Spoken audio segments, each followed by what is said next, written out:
وما لنا ألا نتوكل على الله وقد هدانا سبلنا ولنصبرن على ما آذيتمونا وعلى الله فليتوكل المتوكلون.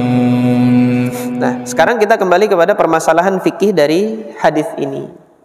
Fikih dari hadis ini apa? Dua hadis ini menunjukkan bahwasanya menetapkan batasan waktu untuk rukhsah keringanan mengusap di atas khuf itu adalah aturan yang dijadikan oleh Allah dan Rasulnya terhadap rukhsah ini, terhadap syariat ini.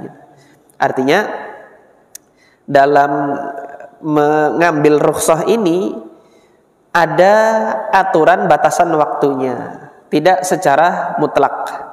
Jadi bagaimana? Nah, di sini antum yang mau mengambil rukhsah ini ya. Antum sekarang mukim atau safar? Oh, antum mukim, tidak safar. Maka antum ingin mengambil rukhsah ini ketika mau berangkat kerja ya. Nah, tadi kemarin kita sudah membahas bahwasanya di antara syarat mengambil rukhsah ini yang pertama harus sudah berwudu dahulu dengan membasuh dan mengusap semua anggota wudu. Jadi anggota wudu yang dibasuh dan anggota wudu yang diusap. Itu kan. Antum sudah berwudu dulu, setelah berwudu dan dalam keadaan suci baru dikenakan khuf tersebut. Atau nanti baru dikenakan kaos kakinya. Nah, nanti akan kita bahas permasalahan apakah kaos kaki itu juga bisa disamakan dengan khuf atau tidak. Ada nanti pembahasannya pada pertemuan yang akan datang. Di hadis Tsauban nanti akan kita bahas. Nah, ini ketika memasukkan kaki ke dalam khuf tersebut sudah harus dalam keadaan suci, yaitu dalam keadaan berwudu yang lengkap sempurna. Setelah dipakai kaos kaki kemudian berangkat. Kapan pertama kali batal atau kapan pertama kali dia berhadas kecil, disitulah mulai dihitung waktunya. Ketika dia dalam perjalanan ke kantor misalnya sudah pakai kaos kaki, dalam perjalanan jam 7 kentut dia, terus sudah kentut, maka mulai jam 7 disitulah sudah dimulai keringanan untuk mengusap di atas khuf. Dimulai jam 7 waktunya. Nah, nanti pada saat sudah di kantor ada coffee break gitu kan. Ada waktu istirahat, coffee break, dia mau sholat duha dulu misalnya. Jam 9 mau sholat duha. Ketika berwudu boleh bagi dia untuk mengusap di atas khuf tanpa harus melepas kaos kakinya lagi. Baru kemudian dia sholat 2 rakaat. Setelah itu melanjutkan aktivitas kerjanya lagi sampai nanti azan zuhur. Azan zuhur masih mau mengenakan rukhsah tersebut, mengambil rukhsah tersebut, silahkan dia berwudu lagi, tidak usah dilepas kaos kakinya, diusap saja. Selesai sholat zuhur kembali beraktivitas gitu, atau nanti makan siang dan lain sebagainya, sampai di waktu asar hendak melaksanakan sholat asar, berwudu lagi. Apakah dilepas kaos kakinya? Belum. Kalau dia masih mau mengambil rukhsah tersebut, silahkan, nggak usah dilepas kaos kakinya, tapi diusap di atas kaos kaki itu saja. Sampai kapan? Hadis ini tadi menyebutkan yauman walailah, 1 hari dan 1 malam, sampai jam 7 besok. Keberlakuannya itu masih berlaku sampai jam 7 esok hari. Karena tadi dimulai jam 7 pagi sampai jam 7 esok hari, dalam 5 kali sholat itu boleh bagi dia berwudu hanya mengusap di atas kaos kakinya saja, dengan syarat kaos kakinya belum dilepas. Kalau kaos kakinya sudah dilepas, habis sudah waktunya. Keberlakuan untuk mengusap di atas khuf sudah habis, sudah batal. Nah, sampai di sini habisnya atau berakhirnya rukhsah untuk mengusap di atas khuf itu berakhir dengan dengan dua hal. Yang pertama, habisnya waktu. Bagi yang mukim tadi sehari semalam. Sehari semalam tadi, kalau dia tadi pertama kali batalnya setelah mengenakan khuf itu ternyata jam 7, maka mulai jam 7 dia punya waktu rukhsah tersebut sampai nanti jam 7 keesokan harinya. Begitu waktu jam 7 keesokan hari, maka ini sudah batal. Sudah habis rukhsah atau keringanan dia mengusap di atas khuf. Ini yang pertama. Yang kedua, waktunya berakhir kalau dia melepas. Sebelum jam 7 sudah dilepas kaos kakinya, ya sudah berakhir dia. Nah, kalau mau memperbaharui lagi gimana? Berwudu lagi dengan membasuh seluruh anggota wudu, dan kemudian untuk kepala diusap, kaki dibasuh, kenakan kaos kaki lagi. Pertama kali dia batal wudunya, berlaku lagi kemudian rukhsahnya sampai jam di hari yang berikutnya. Jadi demikian untuk permasalahan waktu ini. Ini adalah pendapat jumhur ulama. Jadi hadis-hadis ini dijadikan landasan hujjah bagi jumhur mayoritas ulama. Al-Imam At-Tirmidzi rahimahullah mengutip di sini, wa huwa qaulu aktsaril ulama.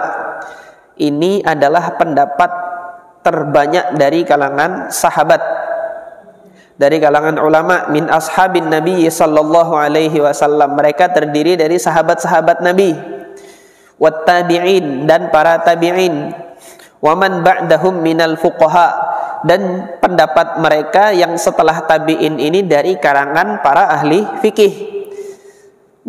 Semisal Sufyan Ats-Tsauri, Al-Imam Sufyan Ats-Tsauri, kemudian Al-Imam Ibnul Mubarak, wa Syafi'i, kemudian Al-Imam Syafi'i, wa Ahmad, dan Al-Imam Ahmad ibn Hanbal, wa Ishaq, dan kemudian Al-Imam Al-Ishaq ibn Rahwiyah. Ini salah seorang gurunya Imam Al-Bukhari, menjadi ahli fikih di Khurasan. Hanya saja madhab beliau tidak sampai kepada kita. Qalu, mereka semua mengatakan apa? Yamsahul muqimu yauman wa lailatan. Mereka mengatakan orang yang mukim itu mengusap 1 hari 1 malam. Wal musafiru thalathata ayyamin wa layaliyahunna. Adapun yang musafir, dia mengusap batasan waktunya 3 hari 3 malam. Nah, tadi dikatakan oleh Al-Imam At-Tirmidzi, dinukilkan bahwasanya ini pendapat jumhur. Kalau nanti ditanyakan apa ada yang tidak berpendapat demikian? Ada. Al-Imam At-Tirmidzi melanjutkan, qala Abu Isa, Al-Imam At-Tirmidzi kemudian mengatakan, wa qad ruwiya an ba'di ahlil ilmi. Juga diriwayatkan dari sebagian ahlul ilmi, dari sebagian ulama, annahum, bahwasanya mereka lam yuwaqqitu fil mashi 'alal khuffaini. Mereka tidak menetapkan waktu. Nah, jadi ada pendapat dari sebagian fuqaha yang memandang enggak ada batasan waktu bagi apa? Tidak ada batasan waktu bagi keringanan mengusap di atas khuf. Pendapat siapa itu? Wa huwa qaulu Malik ibn Anas. Ini adalah pendapatnya Al-Imam Malik ibn Anas. Kemudian Al-Imam At-Tirmidzi mengomentari pendapat ini. Kata beliau apa? Wat tauqit ashah. Pendapat yang menyatakan ada pembatasan waktu itu yang lebih sahih. Kenapa? Waqad ruwiya hadzal haditsu an Safwan ibn Asal aidan min ghairi hadits Asim. Ini bukan alasan beliau ini. Beliau melanjutkan di akhir komentarnya, hadis yang tentang pembatasan waktu ini selain dari jalur Asim, ada pula yang membawakan hadis Safwan ibn Asal ini dari jalur lain. Artinya beliau mensahihkan hadis Safwan ibn Asal ini. Kalau ini hadis sahih, tentunya kita harus berpegang dengan sunnah. Nah, ketika ada pendapat yang menyatakan bahwasanya tidak ada pembatasan waktu, hendaknya dia harus membawakan dalil, baik itu berupa Al-Quran maupun hadis yang lain, gitu loh. Tapi sampai pada detik ini gitu kan, saya pribadi tidak mendapatkan hadis yang menyatakan bahwasanya mereka yang mengambil rukhsah untuk mengusap di atas khuf itu dibebaskan waktunya. Saya belum dapat hadisnya gitu loh.